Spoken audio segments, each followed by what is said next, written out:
No, it's the furthest we've made it. Yeah. We are live.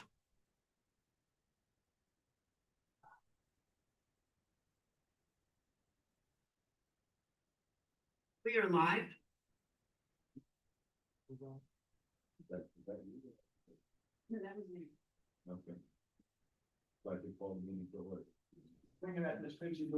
Let's close that door, please, Ed.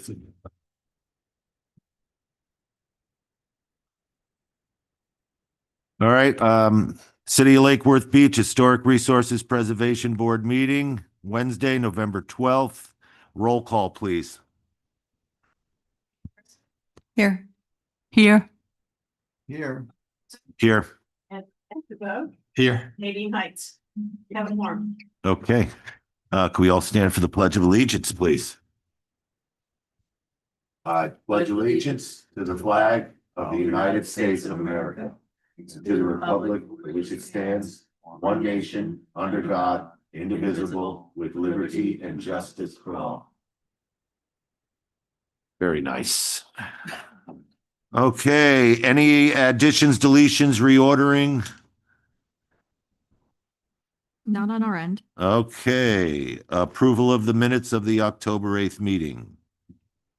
Make a motion to approve the minutes of the October 8th, 2025 HRPB meeting. Second. I have a second. All those in favor? Aye. Passes unanimously. Okay, swearing in of staff and applicants.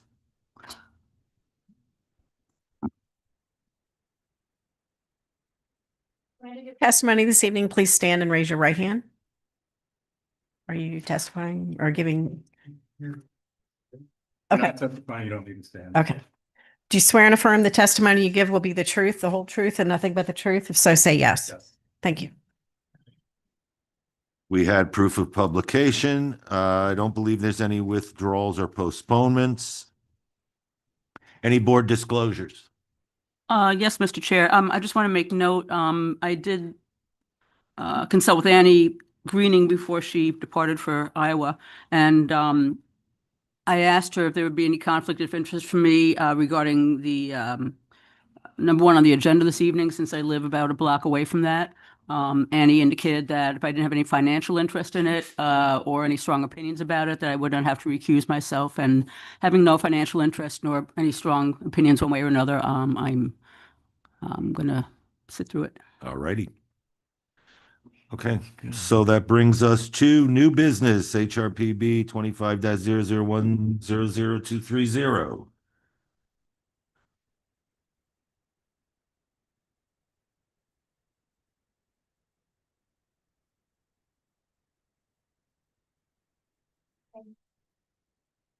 Good evening, everyone. Ann Hamilton presenting case number 25-001-00230 for new construction of a duplex at 814 North J Street. The subject property is a vacant parcel in the Northeast Lucerne Historic District and is located in the SFTF 14 zoning district.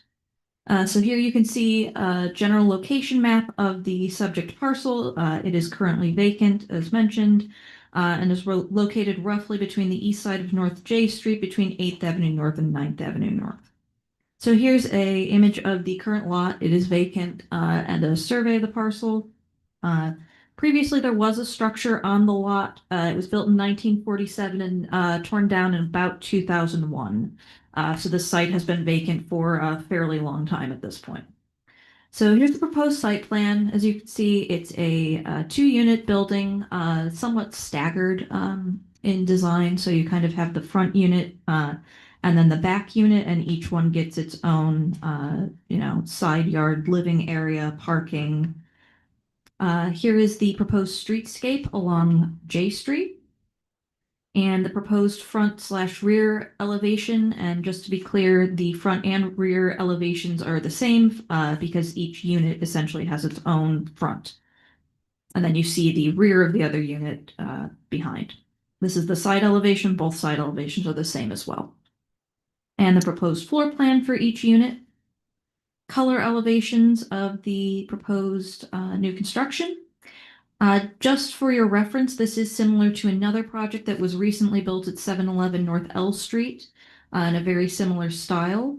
You can actually see photos here of the finished construction. So if it gives you an idea of what you're looking at tonight and how it might look when it's finished, not exactly the same, obviously, but this gives you an idea of roughly the layout. And this would be the side yard area. It does meet all required zoning and all guidelines for new construction. It's in a bungalow style. It has appropriate exterior wall finish, roof shape and materials, and windows and doors for a bungalow style building as shown in the historic preservation design guidelines. It has good massing for a 2-unit structure. While it is wider than other structures in the area, the visual impact is minimal because, as you can see in the constructed version, that second unit really is set very far back and doesn't rate as wide as it might on the elevations. So staff is recommending approval of the proposed new construction, and if the board moves to approve the new construction request, there are some recommended conditions of approval that you have in your staff report that are shown below. Thank you. Yeah, could you go through the photos again? Sure. I just had. Of the completed construction or Yeah, the right, elevations? the right ones. No, that, I'm sorry, No. those, yeah, This one? yeah. Okay. No, I like that the way they staggered, it's literally 2 cottages connected, Mhm. which is a nice concept. Okay. I'm surprised it's not 2-story. I guess they wanted to keep it lower in scale, which is appropriate for the surroundings. Could they have done 2-story? If they had requested to, yeah. Napkin here? Why would it be 2-story? No, the applicant here. Oh, yes, I'm here. I'm sorry. I speak. Well, yes, you have to go to the mic. He's coming to the microphone. Okay, yes. Manuel Rojas. Yeah, did you swear in? Uh-uh. Okay, so you'll need to. Oh, I swear from the testimony you give is the truth, the whole truth, and nothing but the truth. yes, I swear. Thank you. Well, yes, I also owner of the 7-Eleven North L Street, the one that she showed. And I found this property very interesting because first, all my neighbors were happy to me and it was very easy for rent and it's been appropriate commercially, so first, yeah, I know the prices of the properties, especially lots, are coming more and more expensive. So it will be, my first conception was making a second floor, but looking at the potential for rents and no, I said no. Is the area is more small units, so I changed. There are three, two, both of them. Yes. Yes, they are nice. They are really nice. And my experience with 7-Eleven, it was fantastic. Yes, it was fantastic. So make it bigger. It will be more difficult for rentals. Yes. No, love the concept. Yeah. Are you okay with all the 11 conditions?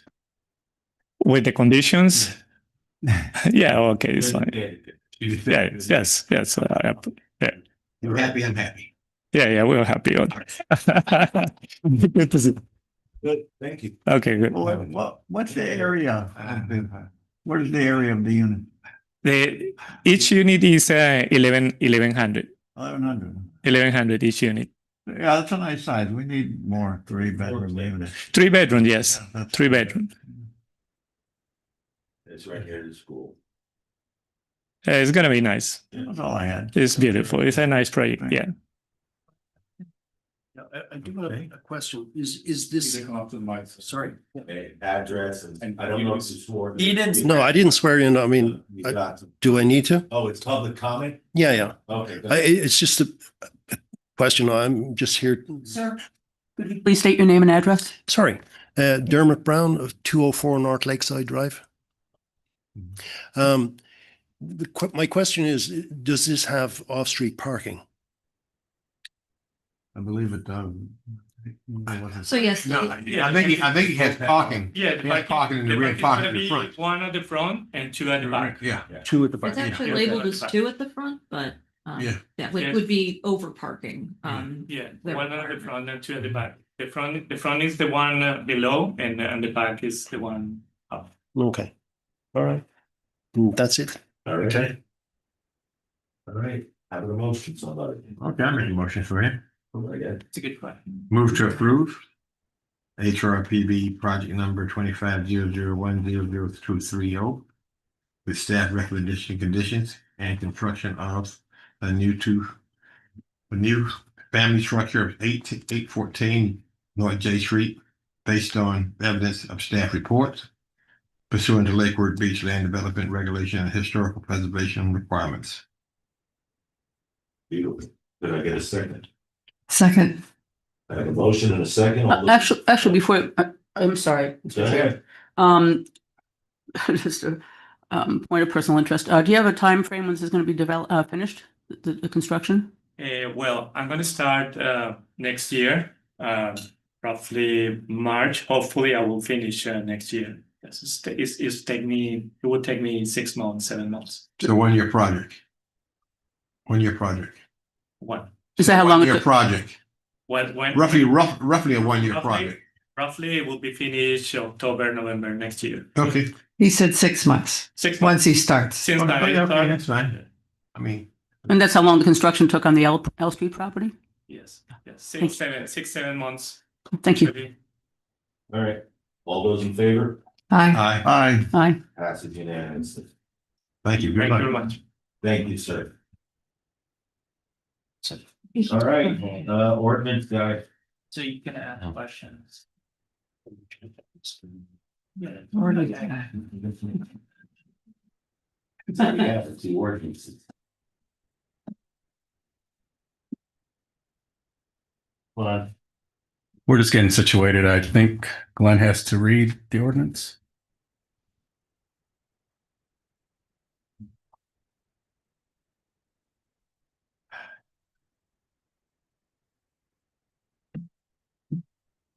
Good evening, everyone. Good to see you all again.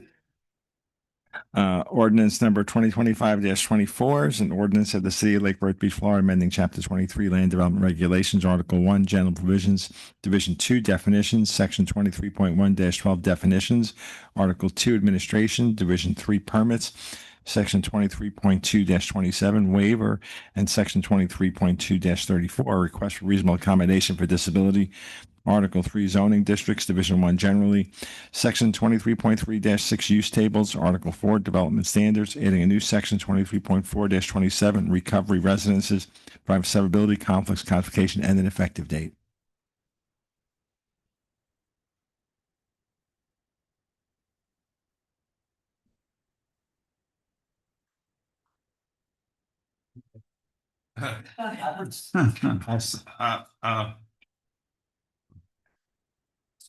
You're good. Yes. Haven't started yet. Never started yet. Good evening. For the record, Scott Rodriguez of Planning and Zoning. I can go through this very briefly. I can do the introduction quickly if you'd like. I can continue. I have a presentation to show that's a little bit more in depth. Essentially, this proposed LDR amendment updates several sections of the city's land development regulations and adds new standards for recovery residences to comply with Senate Bill 954. Some of the key changes are it does establish a definition for recovery residence, and it revises sections related to waivers, reasonable accommodation, and it does add the use to the use table. So it does create a new section establishing standards for that type of use. And again, if you want, I can go a little further. What was the use before? Was it like just a group homes or something like that? What was it defined as previously? It wasn't defined. It establishes a new definition for recovery residences. Okay. Yes. And And you mentioned the Senate. What did the Senate pass that we had to do? This just complies with state law. It has this recovery residence LDR has to be established in the LDR Okay. by January 1st, 2026. Okay. yeah.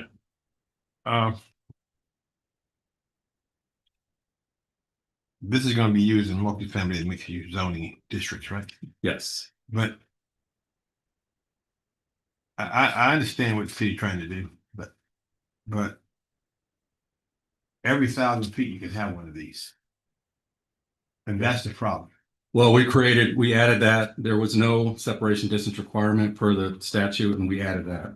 You can add, but, no, and for every 3 square miles, you can have one. You know, what concerns me, I speak Palm Bay area and south in the city of Lake Worth. This address that is mixed use, 510 or 500, right next door to 512 South Palm Way. That is a mixed use. Now you're going to tell me that could easily turn into one of these recovery homes. That is so absurd. And you would have all the Palm Way. Yes, it's mixed use. It's mixed use. It's mixed use. Yes. 500 block and some. 500 South Palm Way and Fifth Avenue. Fifth Avenue. Around the corner there. Is that the zone mixed use? And there are hundreds of places like that in our tax paying right across from the castle. That big white building? No. Oh, on the Other other side. side. Yes. I Yes. see what you're saying. Yes. Yeah, I know the problem. So we have to introduce some language here to protect Well, they would have to. that area. In front of staff. I mean, this is all permitted stuff, right? Yeah, but once the horse is in the race, it's hard to pull him out. So we can That's a good add, expression. we could add some recommendations for the city commission to consider. It all comes down to not in the neighborhood stuff, but, Yeah. but, Yeah. they're all residential neighborhoods. Granted, I understand your concern about the mixed zoning. I didn't know what's on that side. It's on that side. And that's just Just the that only, one it's the property. only one property, yes. Then I'm not even speaking about Federal Highway. No, That's a disaster. no, that's a whole other. That's a disaster. So I mean, there got to be some language here. I mean, we So- can rip rap all with our city. So the slide that I'm just pulling up is showing some of the standards that are going to be required. And it does include the 1,000-foot separation, which again, the board can ask us to increase for the city commission to Right. consider. So it's got to be certified. It's got to be treated as a residential use. It's got to meet all housing and occupancy requirements. Parking is required or be in lieu. And there are waivers and reasonable accommodations, also being added. So I mean, basically 1,000 feet. You're talking a 50-foot lot. How many houses on a lot? How On a block, 20 lots. Block, right? 20 lots, yeah. So every 1,000 feet you can have one. So that means every other block. Yes, That sounds about right, yeah. that's. I mean, we got enough rip rap. Well, it doesn't. Point of information. First of all, I appreciate your concern. Second of all, I spent the first 20 years of my professional life providing substance abuse services. So I've got. So let me finish. So I have a background in this, and I understand the concerns.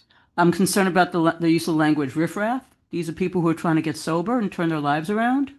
Well, And there's a mix of people who are doing the right things and people who are not doing the right things. I understand the concern about it, but I don't think we should throw the baby out with the bathwater. I think that we should hear Scott's presentation, get some more information, and then make a decision, and not be throwing spurious kind of characterizations out. I don't think it's professional. I don't think it's warranted. well, okay, rip rap may be a little bit, but when you look around, when you look around our city, Right.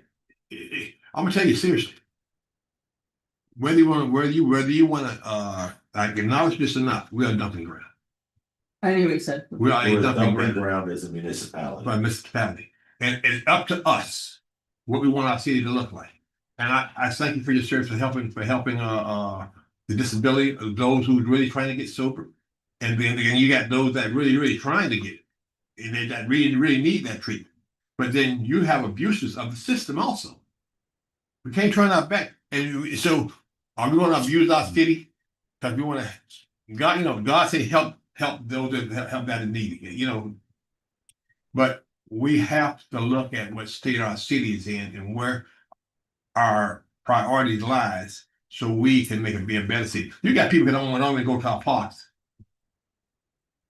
because of what's happening in our parks. Right, because a lot of those people are unhoused. We're talking about housing people. Let's finish our presentation. We can have a discussion when it's time for this. Can I ask for a definition though? The residential use treated as a Thank you, yes. You're welcome.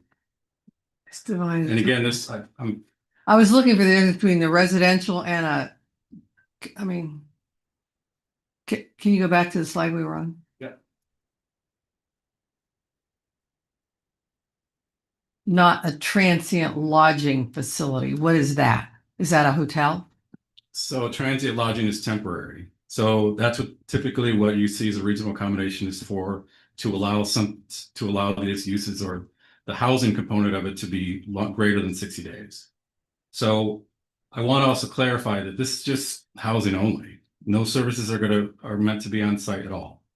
That's at a separate location. That's why these are in multifamily and mixed use districts. Oh. And who, okay, housing. Let's finish. Okay, go ahead, let's finish. We're covering. You're kind of all over the place, so I'm open to questions. Okay, let's. We can go. If you could get through your presentation, we can ask That's questions. what I mean. I'm kind of all over the place. I'd have to start over. If you want, Whatever you need to do. it's We won't ask questions. It's a board's discretion. What are we doing? Are we asking questions? No, Scott's going to do his presentation and we're going to ask questions. Okay. All right. We don't beat up on too early.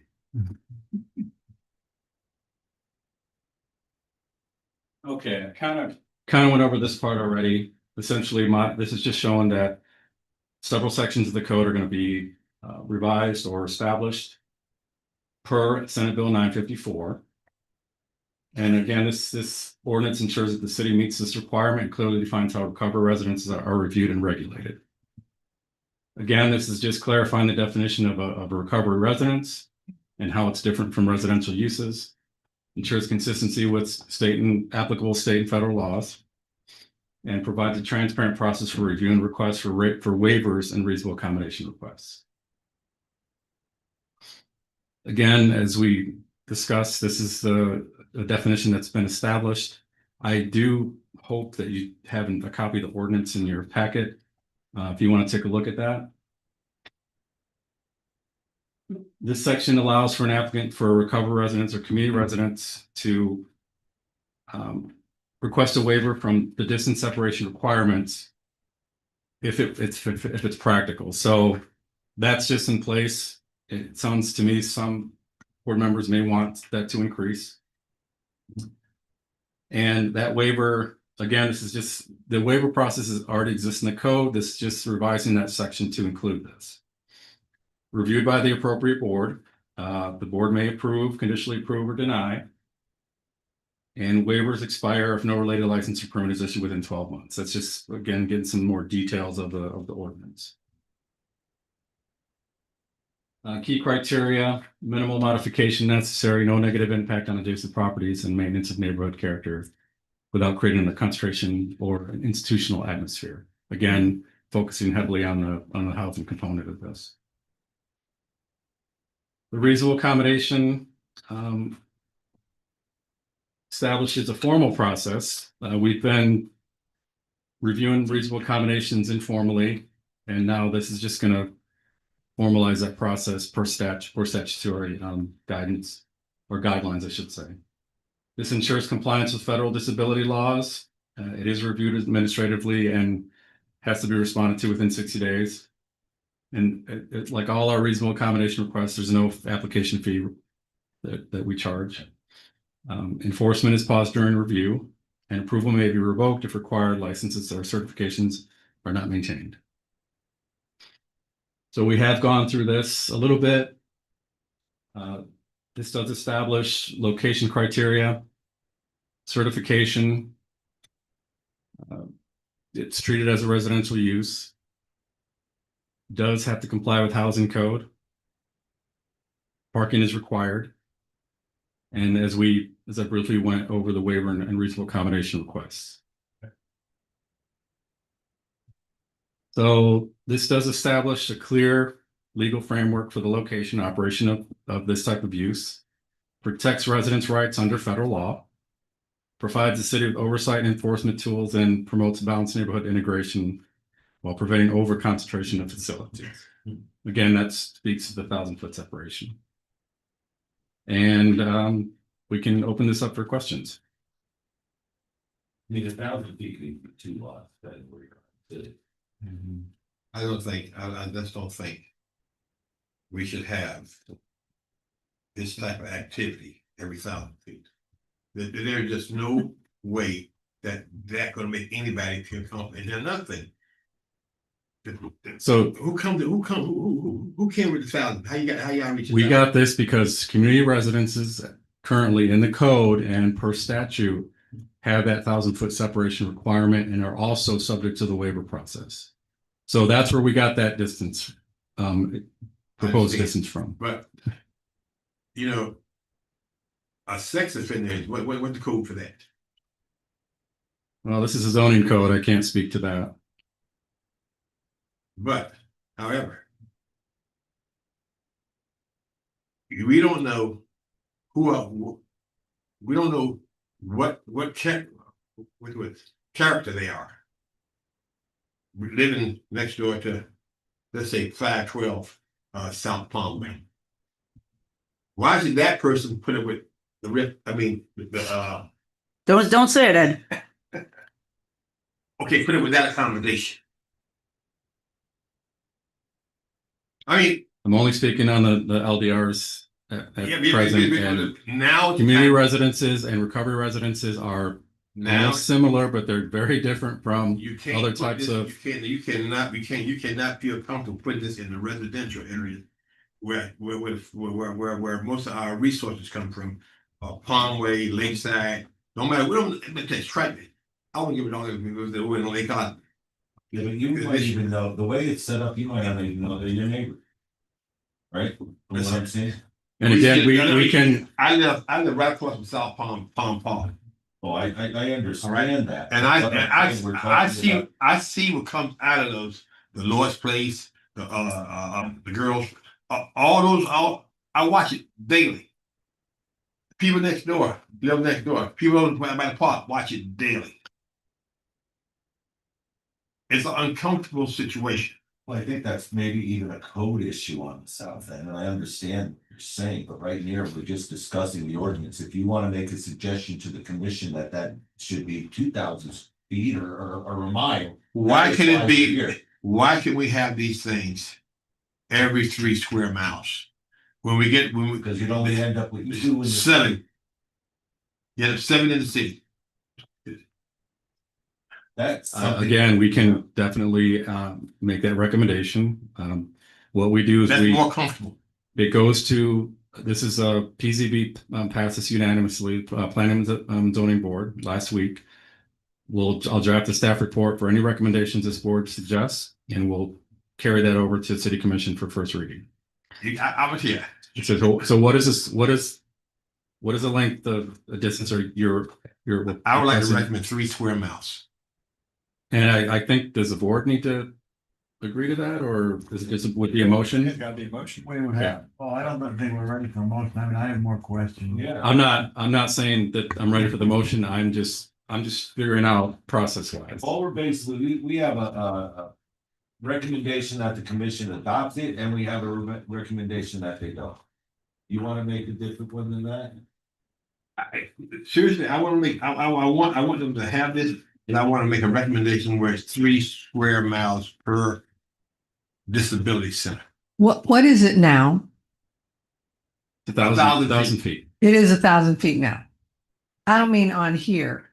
It's proposed. We don't have a distance requirement for recovery residences. Okay, so they could be right next door. They could be clustered next door. Okay. As many as you want. And do we have, like, how many are in town? Oh, that's a good question. I don't have that number. I wouldn't say any more currently present, any more than 5, less than 10. I don't know. We've had a couple requests for reasonable accommodations. I'm being probably given more than I'm aware of, but at least 2 or 3, I would say, at present. I'm just thinking we may be making an issue of something that isn't really an issue. Thank you. Well, I have some questions that go to give us a clearer definition of what these things are. Like, first of all, is there a limit to the number of residents that can be in there? Or does it just go to the code limit, like in a multifamily area? Or Okay, if I recall, the number of occupants can be based on, so typically what happens is that they'll submit a floor plan, and that floor plan is to have so many square feet, which dictates how many you can have in that, I believe, per the Florida Building Code. And what the reasonable accommodation does, it asks for an exception to increase that if it meets certain requirements. So that has been we've always looked at that. There's other information that we request. The floor plan is one of them. The number of occupants is typically another one, but it's got to be based on the living room area, square footage, and the one, like a bedroom square footage. And but so many is square that feet. like then that's a zoning board issue, or is it a building code issue? Well, that's not generally a zoning issue. It's just an occupancy issue. Code issue.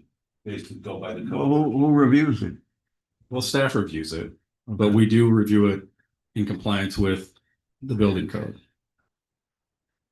Okay, so Sir.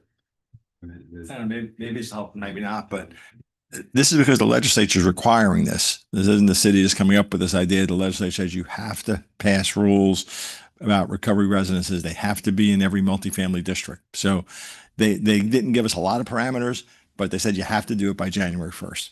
So another example of the legislature is telling cities, you've got to do something. And then You have to do it every 1,000 feet. That's my. you got to pick something that's reasonable. You can't outlaw it around the whole city. You've got to allow it in every multifamily district. You live in a mixed use area? Family, this. You live in a mixed use area? No. I mean, I know this. You live in a mixed use area? See, you're gonna mix use. And I'm having a hard time understanding what you're saying. I'm sorry. You live in a mixed use area. Do I live in a mixed use area? Yeah. Okay. Do you realize this? Oh, no, I live in multifamily. I live a block away from where the. Multifamily and mixed use area thing. Yeah, what he's saying is houses, duplexes. Houses, duplex. Yes. Now, do you realize every 1,000 feet? Ed, no one's looking to put these every 1,000 feet. I'm not quite sure where you're coming from. It's a minimum requirement. It doesn't mean that they're going to be every 1,000 feet in the city. You're not being reasonable. I think it is the point. And not where we think it'll be every 1,000 feet. But once it is passed by us, we're saying, okay, we're going up every 1,000 feet. Now, Well, do you really think 3 miles is reasonable? what I'm trying to tell you is more. I mean, come up with something that you think is Wait a reasonable. minute. What I'm trying to tell the board is, you have to limit your liability sometimes. Even though you got a hard load, you have to limit your liability. I'm thinking of not an individual, I'm thinking about little kids, families. It goes on and on. All right, I still have more questions. So therefore, if we show that we have 7 or 8 in our city, don't you think the city did their job? Don't you think the city did what is expected from the states, from out of the Florida state statute? We have 8 throughout our city. Scott said he didn't know how many we had. Well, I'm just saying, if we have 8 or 10, I think we need to let the other Ed ask his questions. I think before we discuss the spacing, et cetera, what this is gonna do for the city or not do for the city, let's try to define a little bit better what we're talking about here, because he said that this is a residential, in other words, do they come and go? Are they there? Do they have counseling in the place? No Or- services are to be provided at the site. It's just simply for living. No That's it. service. That's correct. People live there. It's like kind of like a halfway house. They live there and they go to a job during the daytime. And their services may be off-site. They may be getting counseling off-site, Right, something like that. Right. Okay, so I just wanted to try to establish that. And many houses like this, their work is requirement. There's a work requirement in order to stay in the housing. I don't know. What about other distance requirements, like, you know, there are some types of facilities that have to be a certain distance from a school or something like that. Is that something that would be appropriate to consider? Anybody? I don't know. I have a group home out That's- by that's the me. side gate and they're the best neighbors for 20 years. Like, you Well, don't even know they're there. My ex-wife has basically not a group home, but they're like counseling, live-in, and they're horrible neighbors. They're noisy. It's like any neighborhood. Yeah. You know, Well, they're cooped up in that site. Well, They're not allowed to go anywhere, so I think it's difficult for them to be there as a group and not right. be noisy and disruptive a little bit to the neighborhood because, you know, there's nothing for them to do all day sometimes. So I don't think, so again, these are modeled after the community residence requirements By the for the state. separation distance. And I don't believe that we have the community residence. You know, there's a separation requirement for the softer uses such as schools and churches and that kind of thing. So Okay. again, this is just modeled after that. Okay. I think that's about it. Yeah. I mean, I think we everything. need some type of motion to recommend or deny. I'm sorry, one more. That's fine. One more. Typically, how long are the residents going to be there? You said something about 6 months minimum. No, I was just referring to, there's no time. There's no time. I was just referring to, it's not considered a transient lodging But facility. it's not permanent either. No. Okay. And again, Neither are Airbnbs. A whole nother. They're not legal. That's a whole nother- They are now. They are now? Oh, I'm really? talking with Glenn, just for context, we do have separation distance requirements for example, for bars, alcohol, you know, uses that Right, serve alcohol, that's 500 feet. So, you know, and that's just another example of distance requirements that we do have. Okay. All right, could we get a motion, please? No, I'm not ready for a motion, Mr. Chair. Okay. I support Mr. LeBlanc's question about, I need more of a definition about what these homes will be like, and I mean, are there gonna be 5 residents, 15 residents? I mean, is there anything that would come before us or P and Z regarding the size of these? I need some more clarification on that.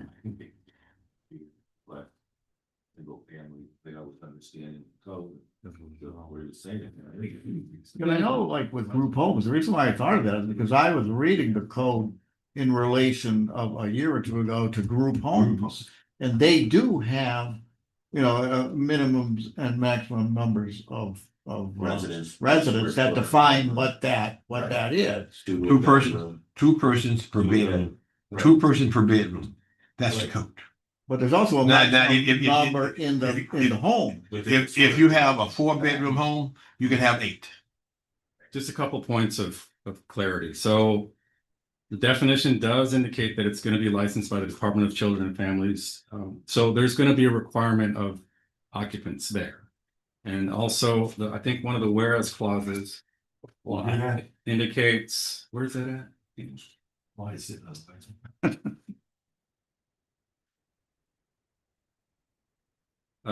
Whereas like all residential uses, the overcrowding provision of the city's adopted housing code determines the max number of occupants of a residence for people with disabilities.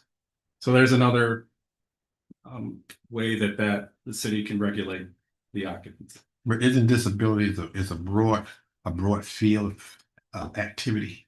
It's a broad thing. As defined by federal law. Okay.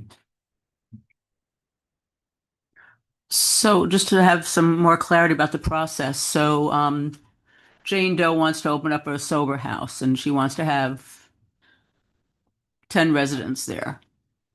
So how would she go about doing that? She applies for the license first and then comes before P and Z or us for the zoning, or can you have a little more sense of what the process would look like, please? So you mean recovery residents? Yeah. Yes, that's what we're talking about. Yes.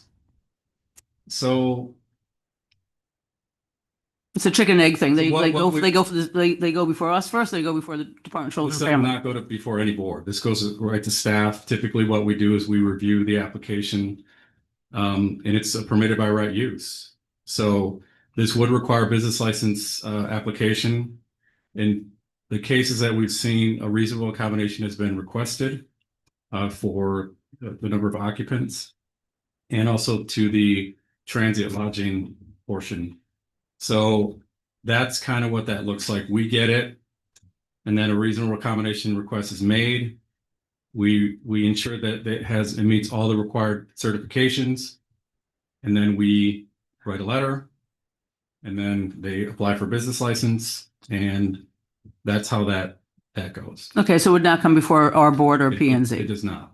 Okay. What's been happening up until this point with these residences? Is that the process has been That's a process I've occurring been doing up until this point? Yes. Okay. And so what this amendment does, that it just formalizes, hopefully, and maybe not, a clear idea of how this is going to work. So it's codifying what's already been going on pretty much, is In what a you're saying? sense, yes. Okay. Well, but have you been looking at that 1,000-foot thing? No, because it wasn't required. It's now we're establishing this. So once we do that, we will be reviewing that for community residences as well. We have an application in, again, permitted by right, with less than 6 residents in most single-family residential districts. We do inform the property owner that they need to review the separation distance requirement, which they can do they can get on the state's website and review that. If we have to, we do assist, but we do look at that and we do encourage that, and we will not accept it if it's within 1,000 feet. However, That's what you were doing before and Yes. now. So, Okay. well, that's for community residences, not Okay. for recovery residences. Okay. We had no distance requirement for recovery residences. And since I've been here for 4 years, we've had one appeal on a waiver. It shouldn't say appeal, it's a waiver. For community residents, it was about 900 feet away from another one, and it was denied. And what's a community residence? It's a type 1 community residence where it's a similar, they do provide, they have residents living there. And that's almost similar to a recovery residence, just a smaller scale. When you, What if they do provide counseling services and so forth in a facility, then what does that come under in our zone? That would come under. I'm not sure. It's gonna be certified. Yeah. there's a place over there on 12th Avenue and Federal. That place provide counsel, provide the whole 9 yards. I mean, you can see it there on Saturday mornings. I can't think of it. I can't think of the name of it right now. There's not a scooter in the corner. You see what I I mean? think those go into like a rehabilitation facility See what I with on-site counseling and detoxification, things of that nature. There'd be a different category. I don't know, wait, I mean, it's not true. Can I ask you a question? You there? It's a category in our zone. When you say now is the time, if we want to do something for the distance, now is the time to do it and put in the recommendation. Yes. Thank you. So Well, the motion it has to be a motion, yes, and the board has to approve the motion. Right. To allow an increase in separation distance. And then we and would make that recommendation in the staff report to city commission. right. One other question. How many blocks is 2,000 feet? Oh, Jesus, Over to. 2 blocks? 2,000 feet is not anything. It's over 2 lots. It's over 2 blocks, but Candy. uh, Now, you get a motion. I'd like to make a We can motion. Do this all night. I'd like to make a motion. Will you guys entertain But you should make the motion. a mile and a half, square mile, square mile and a half? 2 miles. I'd like to make a motion. Let me see. Ordinance 2025-24, consider an ordinance and amendment 23, no, chapter 23. I'd like to go along with everything besides the 1,000 feet. Like 1,000 feet is turned into 2 square miles. 2 square miles? 2 square miles. Yeah, make a motion. They're on the back. Where's that recommendation or detention of? I think that was what he was doing, is making a motion. He was making a motion to recommend what staff recommended, except for. Yeah, right. Staff recommends, the planning zone board, historical board, preservation recommends that the city commission ordinance 2025-4 to approve all besides the 1,000 feet, let it be 2 square miles. I got a motion. Do I have a second? Richard said.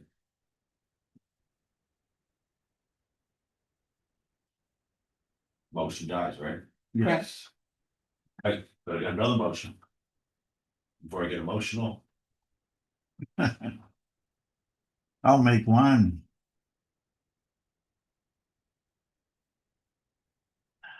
I move to recommend to the city commission to adopt the proposed LDR text amendment included in the ordinance 2025-26, with the exception that the distance of 1,000 feet is increased to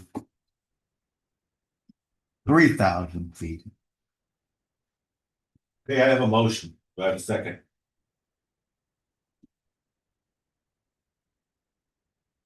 I make that. Second that. I'll second that. Okay, for a second, all those in favor? Aye. Aye. Aye. Okay, got everybody. 5-0? Yeah. 3-0. 3, right? 1. 3,000. Did everyone say yeah? Oh, I said 3,000. You That was got a motion. 4-1. 4-1. Okay. There's a motion, 3,000 feet. Yeah. Yeah. All right, next one.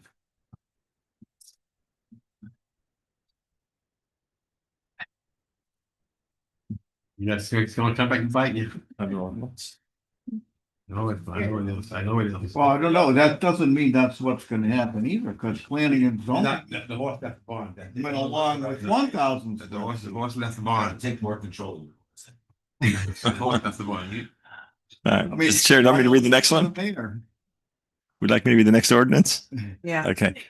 Ordinance number 2025-26 is an ordinance of the city of Lake Worth Beach, Florida, amending chapter 23 land development regulations, article 2, administration, division 3, permits, section 23.2-39, affordable workforce housing program by adding thereto a new subsection M, credits, related to credits that may be applied towards city fines, liens, and penalties, providing severability, conflicts, codification, and an effective date.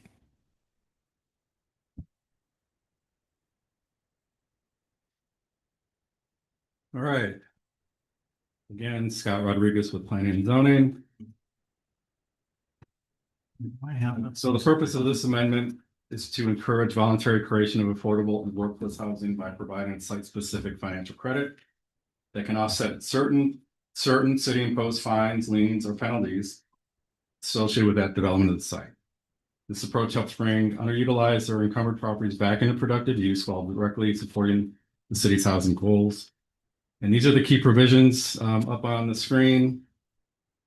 It looks at the credit amount, a one-time incentive of $25 per square foot or a percentage of the area of median income. Eligibility applies only to units not already counted under the city incentive program. Programs. Timing must be requested during development approval, not retroactively, and the use of credits can be applied toward city code fines and liens, excluding administrative costs, tree abuse or removal penalties, and tree mitigation fees. So this encourages voluntary participation in the affordable and workforce housing production, supports cities' housing affordability objectives, facilitates redevelopment of properties with outstanding penalties, and balances flexibility for developers with accountability to city standards. Staff does recommend approval, or I'm sorry, does recommend to the city commission to adopt. And that's a good one too, because we do have problem property that people try to stay away from because of certain situations, code violations and all of that. We run into that quite often. Any questions, ladies and gentlemen?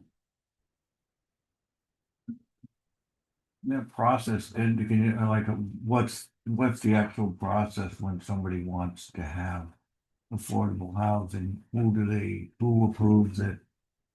They won't come before us unless it's historical court. No, it'll go to city staff, planning and zoning staff for review.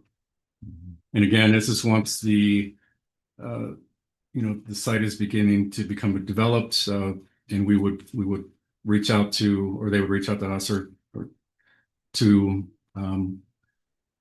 apprise them of this credit opportunity. So the city commission, this is gonna go to the city commission. Yeah.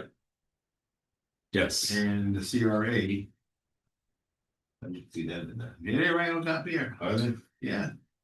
Proposed LDR amendment for requested nonprofit affordable housing provider, the CRA, the commission to help facilitate affordable housing. Right. Yeah.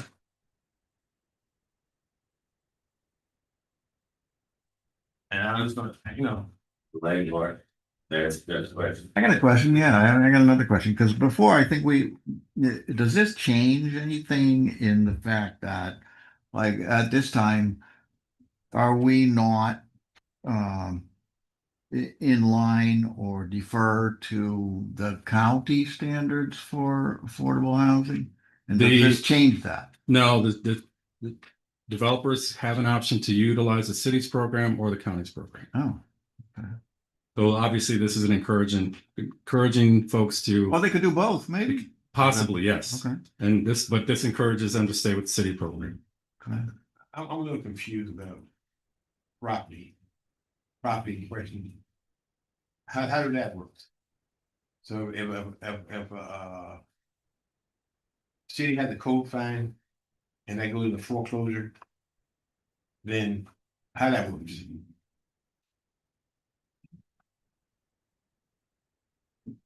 I don't have an answer I for mean, that one. basically, if you have a Right. big piece of property, I don't know, pick whatever. Right. And the prior owner has code violations because of abandoned vehicles, a rotten shed, debris on the property, overgrowth, whatever. And you They've were been accruing fines. Right.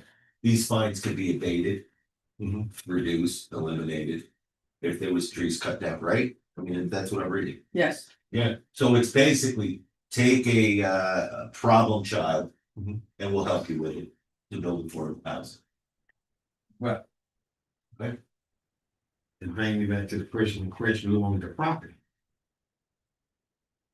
Take the property. And you're gonna help me.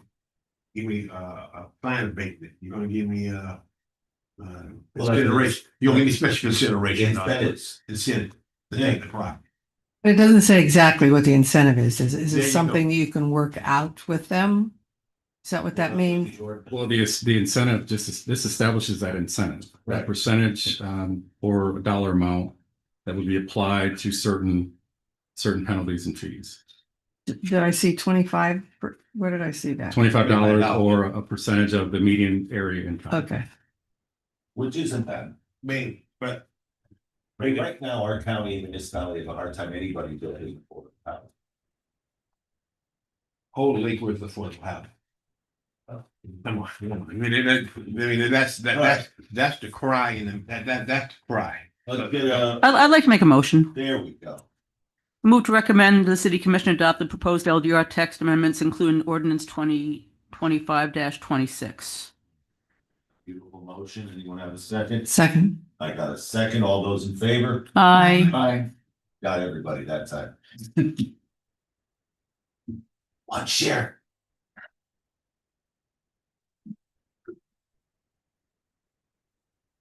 That it? Almost. Oh, geez. We do have a You continue. Done. I can tell you right now, Mr. Chair, no planning issues. All right, thank you. Any, Departmental report, is that? you want to go to public comment? Mr. Chair, you want to go to public comment?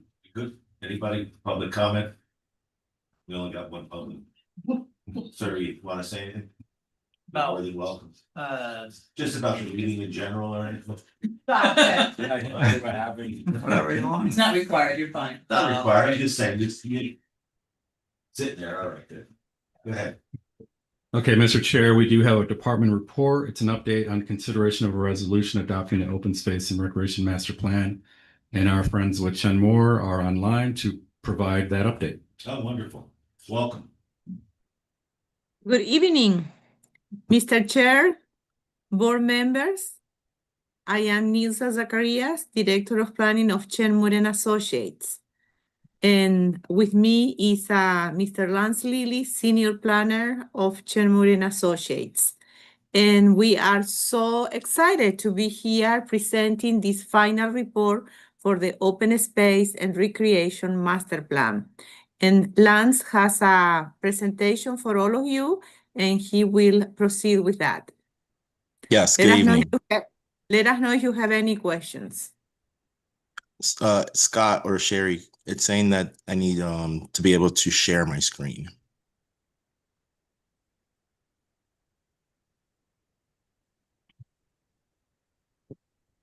Okay, you're all set, Lance, try that.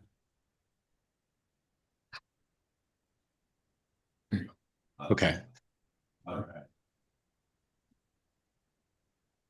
Good evening. As Nilsa mentioned, my name is Lance Lilly. I'm a senior planner with Chen Moore and Associates. This presentation is regarding the Open Space and Recreation Master Plan, which I'm sure this board is very familiar with. This process all started last year, January 2024, where the City Commission approved the scope and budget for the Open Space and Recreation Master Plan. We also came before this board as well as the Planning and Zoning Board on April 16th of this year to conduct a workshop to explain what the process was and where we were at in the process. Now we're at the finish line with the final report. And we did present last week to the Planning and Zoning Board, and now we are presenting to the Hrpb. After this meeting, we would then bring it before the City Commission for adoption of a resolution, as Scott alluded to. So as background, this all stemmed from the 2018 comprehensive plan, where there was a policy 7.1.1.3 in the recreation open space element, which mentioned that the city shall encourage the preparation of a master plan for recreation open space to assess existing facilities, future needs, and proposed programming. So as I mentioned, January of last year, the project started. The goal of the master plan was to listen to the community input and feedback, assess the current and future recreational needs, provide guidance, policy direction, estimated budget and funding options, as well as create a roadmap for future improvements for the city's recreational programming and facilities. So the master plan is conducted in different phases, or it has an outline. This is the outline of how it's conducted. So it starts off with analysis of the city's demographics, examines national and local recreational trends. It reviews the comprehensive plan as well as the LDRs, evaluates operations and programming for the Department of Leisure Services. And then we also do an inventory of the open spaces and recreational facilities. We assess the city's level of service, conduct inventory of trees on city-owned properties, as well as with the same inventory of those trees, we did an assessment of the findings as well as the canopy analysis. And lastly, we had the funding options, which I'll allude to later on, as well as the recommendations. So as you may know, this has had an extensive process since January, where we actually had branding for this particular initiative. And the branding was this lavender color shirt, as you can see Matt from our team wearing, as well as putting posters up. How did we spread this branding? Well, one, we did information on the city website. We also had social media invitations that were spread throughout the city and different social media platforms, as well as we had a QR code for the survey, which was conducted in Spanish, Haitian Creole, as well as English. And those were displayed on posters and small little business cards that were sent throughout the city for residents. This just demonstrates the community engagement that we did throughout this process. As I mentioned, it started in January and it went all the way up until November, give or take, of last year. And these photos that I'm going to show you are just us participating at these events as well as city staff. As you see on the left-hand side, we were at the Street Painting Festival, which is where it all started. Had the Back to School Bash, the Field Day event, multiple meetings with the NAPC, Haitian Heritage event. And as I mentioned, we had a survey, which I believe some of the board members here actually participated in the survey. The survey was developed with 24 questions in mind. That started from February 12th of last year up until September 9th of last year. We received a total of about 448 surveys, so almost 450 surveys, and those were conducted both online as well as in person. And as I mentioned, those were promoted through city events, city website, and the flyer/business cards that we provided. And the overall goal of that was to gather the input for recreational programming and facilities, including Bryant Park and Northwest Park, which we will show you some designs here shortly. This just demonstrates some of the questions and how we came up with the tallying for those questions. Also, through the process, it's important to get buy-in as well as feedback from your stakeholders. So we had various stakeholder engagement meetings. These stakeholder engagement meetings included focus group with youth sports, similar providers, as well as the library and NAPC, which I mentioned. We also interviewed members of the city commission. And then we also had facility tours for leisure services facilities to understand further what are some of the things that might need to be updated. And then we also had stakeholder meetings with the Leisure Services Department, as well as the various divisions of the Leisure Services Department. We met with city leadership and the finance department to figure out how these things would be funded, as well as feasibility. And then this slide just demonstrates our tree assessment and tree canopy analysis. We inventoried over 6,000 trees within the city, and those were in city right-of-ways as well as city-owned properties. This was conducted from February until August of last year, and it was approximately 50 properties that we inventoried. And through that process, we distinguished whether or not the trees were native, non-native/non-invasive, invasive category 2, and invasive category 1. This slide demonstrates the inventory and the open space assessments that we conducted for the various parcels within the city. On the right-hand side, you'll notice that we have a map that shows the various open spaces, greenways, and whatnot. And that was demonstrated for 33 parks. Some of those parks were neighborhood parks, community parks, or even greenways. We conducted these for each one of them and also took photos.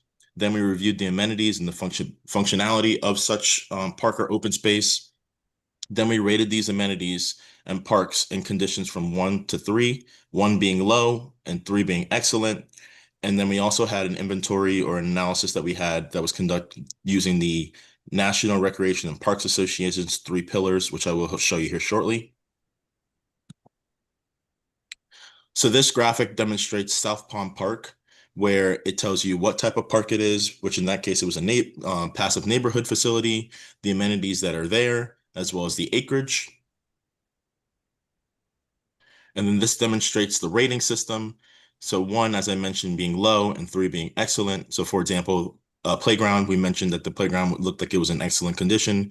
However, the shoreline was considered a 2 because when we were there to conduct our inspections, it looked as though there was litter around the shoreline, so that gave it a 2. We also have the NRPA, the 3 pillars, which mentions health/wellness or conservation and social equity.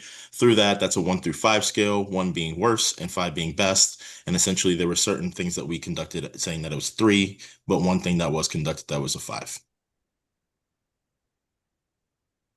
Then here we demonstrate the design open houses that we conducted.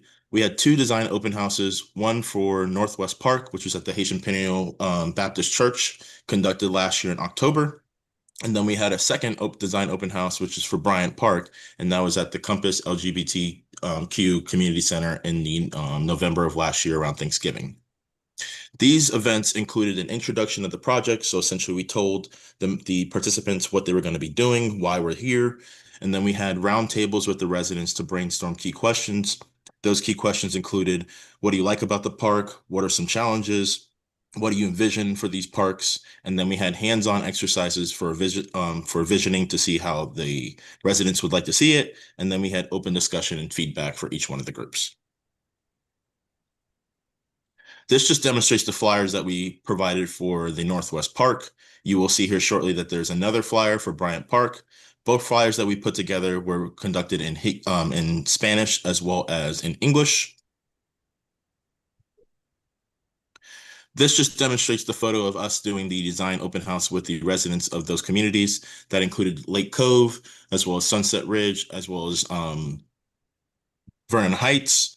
And in this particular instance, as you see, this was the brainstorming exercise, so we got the feedback from those residents. And then here we have the flyer for Bryant Park. This included the residents of Bryant Park as well as downtown Jewel. And as I mentioned, it was in Spanish as well as English. And this just shows the same imaging of us conducting that open house with the residents and getting their feedback and letting them share their ideas amongst their peers. Through this process, we came up with conceptual designs. The conceptual designs included for Northwest Park 3 phases, as well as for Bryant Park, it was 1 phase, and I'll go one by one on each one of these phases. Phase 1 was from 0 to 5 years, phase 2 was from 6 to 10 years, and phase 3 was from 10 years plus.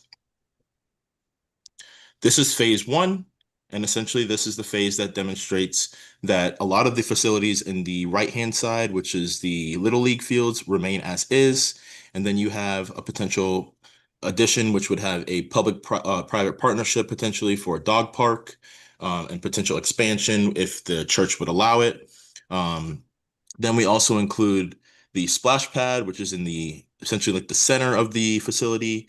We have some restroom facilities, sand volleyball, pickleball courts, tennis courts, futsal courts, a multi-use field, and some fitness stations that are there, as well as some pavilions.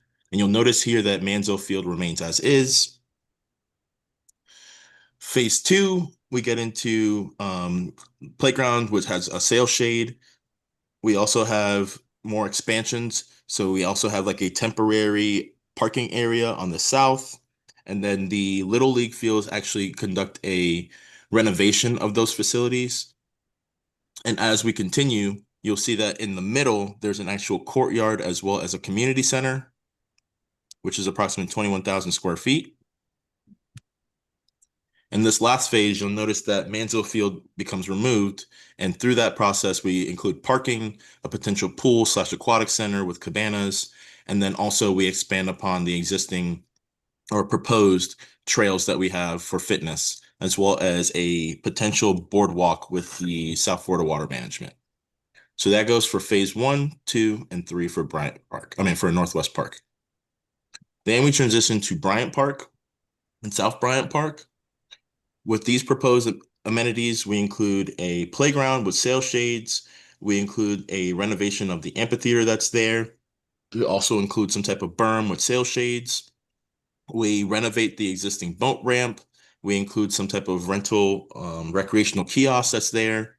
Keep the bocce ball courts that are there and shuffleball. Do some horseshoes. And then we would expand upon the kayak launch that's there to potentially have a food concessions, as well as renovate the existing gazebo and potentially expand upon that and have a jetty or a marina and also have some type of water taxis.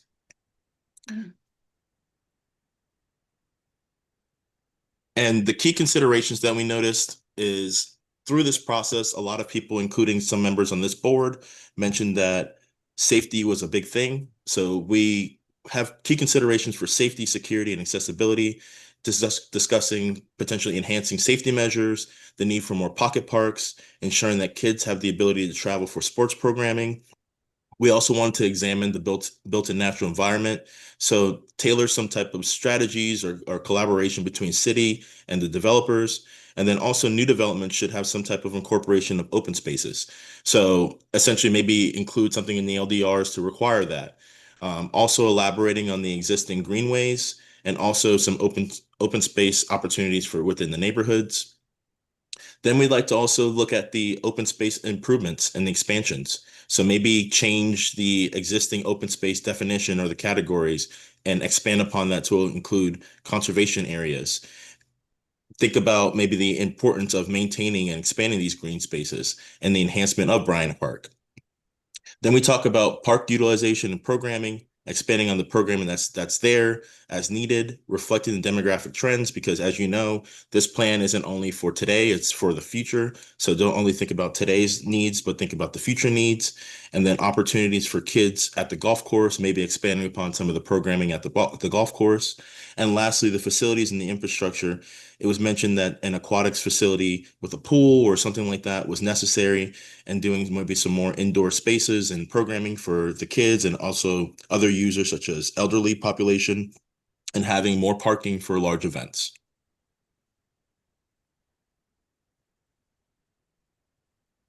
Additional considerations is to change or make enhancements to the land development regulations, such as code language for percentage of semi-private versus public open spaces, review the sustainable bonus incentives, and review the LDR definition, as I just mentioned, for open space, maybe doing a private, semi-private, or a public open space definition.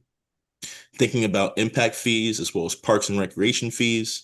So what we should think about is reflect the existing and reasonable anticipated funding, expand upon the existing impact fees to maybe expand that for non-residential, not just strictly residential, because non-residential uses also have an impact on your open spaces and your parks, and then also include some type of incorporation of employment into impact fees. So in conclusion, our team as well as city staff has created and also finalized this report. The report is now being presented to this board, and as I mentioned, it was presented last week to the Planning and Zoning Board. The last step is to present this to the City Commission, which will be conducted next month. And the goal of this is to have this proposed master plan become a roadmap for the city for future improvements for recreational programming, facilities, and provide opportunities for future funding. And that concludes our presentation. If you have any questions, Nilsa and I are both available to answer.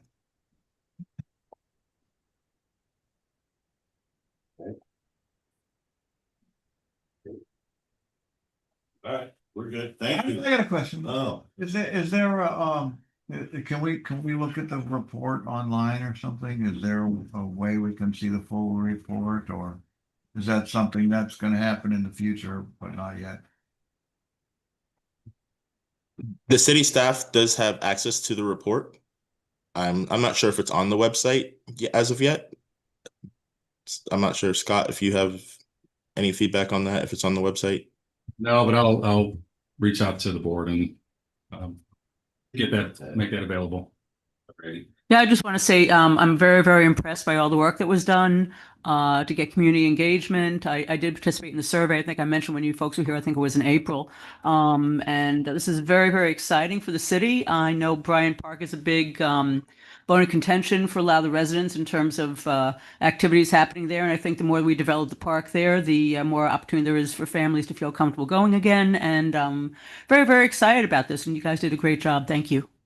Thank you. And thank you for your assistance in the process. Thank you so much.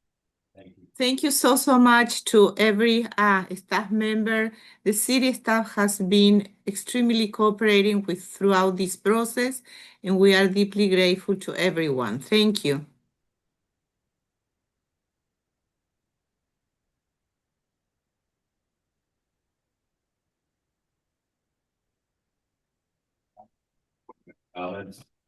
Yeah, I know you want to get out of here. I understand that. I'm going to torture you. I was just curious. I believe there was going to be, or there was interviews for, I believe P&Z and Hrpb for board members. Can we get an update on that, please? Yes, that's going to happen November 18th at a special city commission meeting at 5 p.m. Basically next week, right? Yeah. Can we review the attendance requirements for the meetings? I think There are. Or do you want to see to audition? No. Like how many meetings can somebody miss before they're in jeopardy? It's 3. 3 in a row or 3 total or? 3 total. 3 years. No, I'm fine. I'm not worried about me. Wait, I'm not 6 months, 6 months or a year? You said a year, you said 6 months. 6 months, but maybe. I guess I'm concerned, not concern is too strong word. I'm curious about the vice chair and attendance on her part, and just wondering if when we have elections again, or we take a look at when the elections happen. Board members and some alternates. Yeah. Well, every month we're like praying, like, oh my God, we have a quorum or not. And Sherry should not have to, she paces in her office. She gets very upset, worries.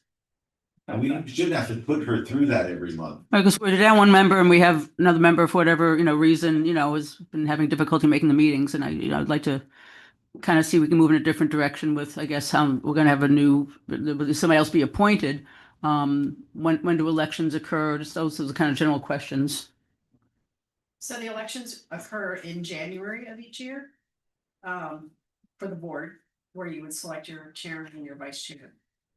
As far as the interviews and nominations, those positions that would be open. Both boards, whether it's P and Z or HRPB, have certain qualifications that have to be met. So any persons coming into those positions may have to meet certain qualifications. And I mean, realistically, we're here at the will of the commission right now, since we don't have basically terms like we used to. That's my understanding. I think so, yeah. We don't have a term? No, so I mean, they could just say, oh, we're gonna get Susie and Ed and that, No, Not likely. That happen. I don't think that's gonna happen. Okay, but we'd love to see 3 more people. Would be lovely, 3. It's a total board of 7. 2, right? 2 more. Two alternates would be great. That's what I'm saying, we need some alternates. I don't think they're all alternates, are they? No, we used to have alternates. all There the used to time. be alternates. You had alternates, but then they took them into the same Yes. scope as a board.